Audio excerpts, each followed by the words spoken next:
Oppenheimer बीते जमाने की कहानी आज भी रेलेवेंट है। यह कहानी हमें उस दौर में ले जाती है जब दुनिया एक नए युग की दहलीज पर खड़ी थी, एक ऐसे वर्ल्ड में जहां न्यूक्लियर पावर को लेकर टेंशन बढ़ते जा रहे हैं और हर देश अपनी सुरक्षा को लेकर चिंतित है। यह कहानी और भी महत्वपूर्ण हो जाती है। क्रिस्टोफर नोलन की ओपेनहाइमर फिल्म बड़े ही चिलिंग अंदाज में हमारे सामने आती है। यह फिल्म न केवल एक हिस्टोरिकल ड्रामा है, बल्कि एक साइकोलॉजिकल थ्रिलर भी है जो हमें सोचने पर मजबूर करती है। यह फिल्म हमें मैनहट्टन प्रोजेक्ट के बीचों बीच ले जाती है, जहां बहुत ही इंटेलिजेंट लोग टाइम के अगेंस्ट रेस लगा रहे होते हैं ताकि एटम की विनाशकारी शक्ति को अनलॉक कर सके। यह एक ऐसी कहानी है जो हमें उस समय की अर्जेंसी और प्रेशर को महसूस कराती है। ओपेनहाइमर सिर्फ हिस्ट्री का लेसन नहीं है, यह उन चॉइसेस की याद दिलाता है जो हम प्रोग्रेस की चाह में करते हैं और उनके जो डेवस्टेटिंग कॉन्सिक्वेंसेस होते हैं। यह हमें यह सोचने पर मजबूर करता है कि क्या हम अपने एक्शंस के परिणामों के लिए तैयार हैं। यह सिर्फ बॉम्ब की फिल्म नहीं है, यह उस आदमी के बारे में है जिसने इसे बनाया था। यह हमें जे रॉबर्ट ओपेनहाइमर के जीवन की गहराइयों में ले जाती है। हम जे रॉबर्ट ओपेनहाइमर, जो कि father of the atomic bomb है, को अपनी क्रिएशन की मॉरल इंप्लीकेशन से जूझते हुए देखते हैं। यह उनके पर्सनल और प्रोफेशनल लाइफ के संघर्षों को उजागर करती है। यह फिल्म एथिकल कॉम्प्लेक्सिटीज से बचती नहीं है, बल्कि हमें साइंटिफिक एडवांसमेंट और डिस्ट्रक्शन की पॉसिबिलिटी के द्वंद्व का सामना करने के लिए मजबूर करती है। यह हमें यह सोचने पर मजबूर करती है कि क्या साइंटिफिक प्रोग्रेस हमेशा मानवता के लिए फायदेमंद होती है या इसके साथ कुछ एथिकल रिस्पॉन्सिबिलिटीज भी जुड़ी होती हैं। The weight of the world, Oppenheimer's moral dilemma. This chapter delves into the profound internal conflict faced by one of history's most enigmatic figures. Oppenheimer tension build करने में एक master class है. His face, often a canvas of deep contemplation, reflects the immense pressure he was under. जैसे जैसे scientist knowledge की सीमाओं को पार करते जाते हैं, फिल्म में डिस्कवरी की एनर्जी दिखाई देती है। The excitement of breaking new ground is palpable, yet it is always tinged with a sense of foreboding. फिर भी यह खुशी हमेशा इस डर के साए में रहती है कि वे दुनिया पर क्या अनलीश कर सकते हैं। The duality of scientific progress and its potential for destruction is a recurring theme. हम देखते हैं कि ओपेनहाइमर, जिसे सिलियन मर्फी ने बहुत ही इंटेंसिटी के साथ प्ले किया है, अपनी कॉन्शियंस से जूझ रहे हैं। Murphy's portrayal captures the essence of a man torn between his duty and his humanity. उनकी क्रिएशन का वेट, unimaginable destruction की पॉसिबिलिटी उन पर भारी पड़ती है। The burden of knowing that his work could lead to unprecedented devastation weighs heavily on him. Nolan बहुत ही masterfully तरीके से ओपेनहाइमर के इंटरनल स्ट्रगल, उनके डाउट के पलों और छोटी सी विक्ट्री को पोर्ट्रे करते हैं। The director's nuanced approach brings out the complexity of Oppenheimer's character. हमारे मन में यह सवाल रह जाता है, क्या हम उस पावर को ट्रूली कंट्रोल कर सकते हैं जिसे हम अनलीश करते हैं? This lingering question challenges us to reflect on the ethical implications of scientific advancements and the responsibilities that come with them. Nolan's universe, a symphony of sound and silence. Christopher Nolan अपने distinctive directorial style के लिए जाने जाते हैं और Oppenheimer इसका exception नहीं है। वह बहुत ही मास्टरफुली तरीके से पास्ट और प्रेजेंट, रियलिटी और मेमोरी को वीव करते हैं, जिससे साउंड और साइलेंस की एक कैप्टिवेटिंग टैपेस्ट्री बनती है। फिल्म की पेसिंग जानबूझकर धीमी रखी गई है, जिससे टेंशन धीरे धीरे और घुटन भरे तरीके से बिल्ड होती है। नोलन का साउंड का यूज बहुत ही स्ट्राइकिंग है।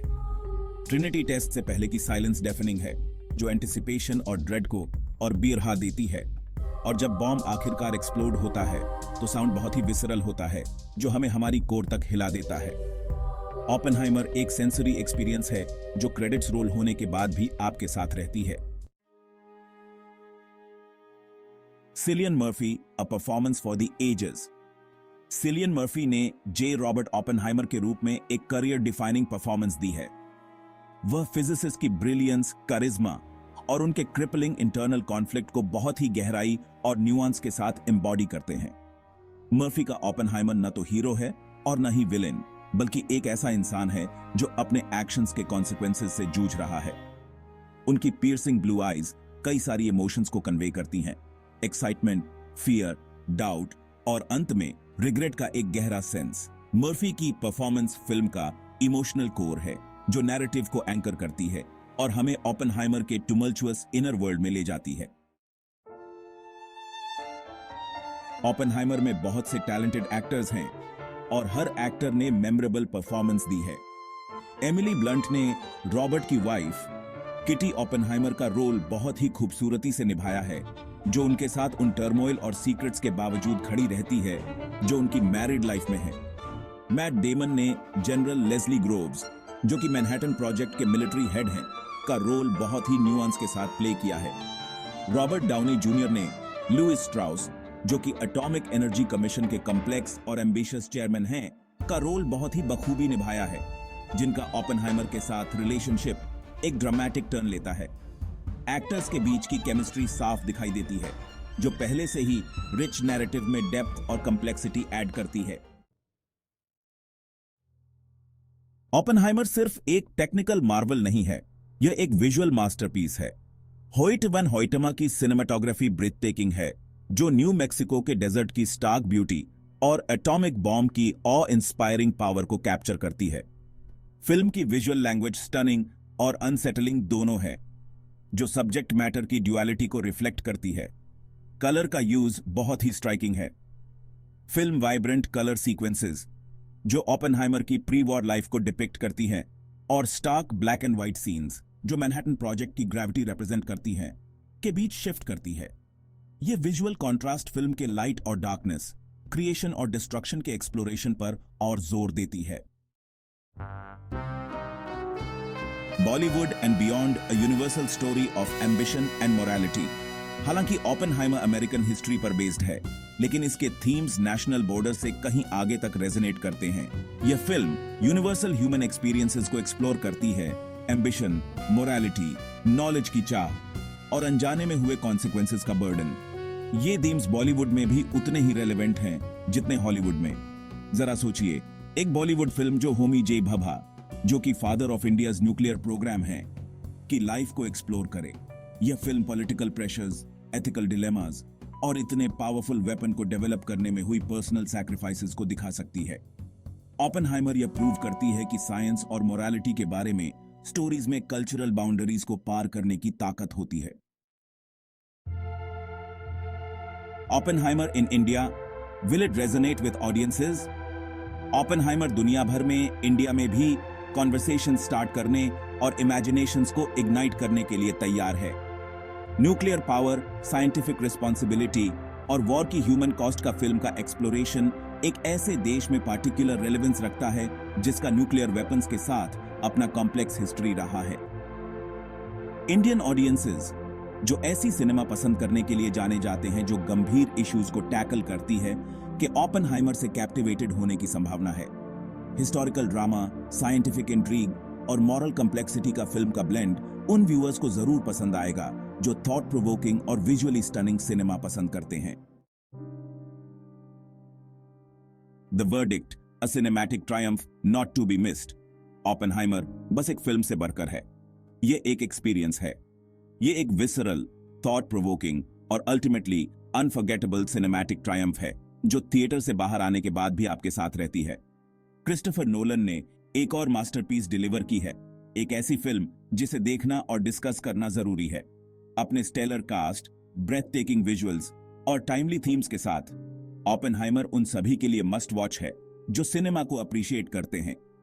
यह एक ऐसी फिल्म है जो क्रेडिट्स रोल होने के बाद भी आपके साथ रहेगी और आपको उन चॉइसेस और उस वर्ल्ड के बारे में सोचने पर मजबूर करेगी जो हम बना रहे हैं।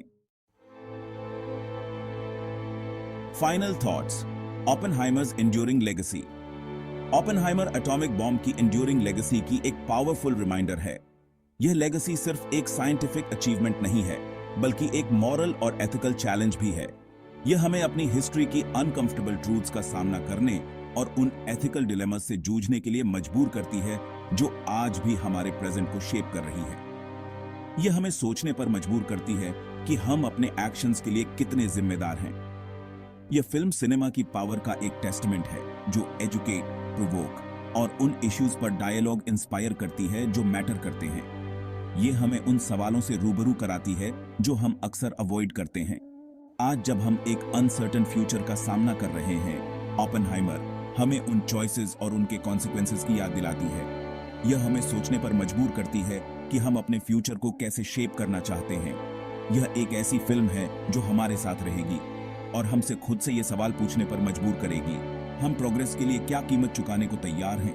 क्या हम अपने एक्शंस के परिणामों को समझते हैं और उन्हें स्वीकार करने के लिए तैयार हैं? और उस वर्ल्ड के लिए हमारी क्या रिस्पॉन्सिबिलिटी है जो हम बना रहे हैं? यह फिल्म हमें ग्लोबल रिस्पॉन्सिबिलिटी और एथिकल अकाउंटेबिलिटी के बारे में सोचने पर मजबूर करती है और हमें याद दिलाती है कि हमारे चॉइसेस का असर सिर्फ हम पर नहीं बल्कि पूरी दुनिया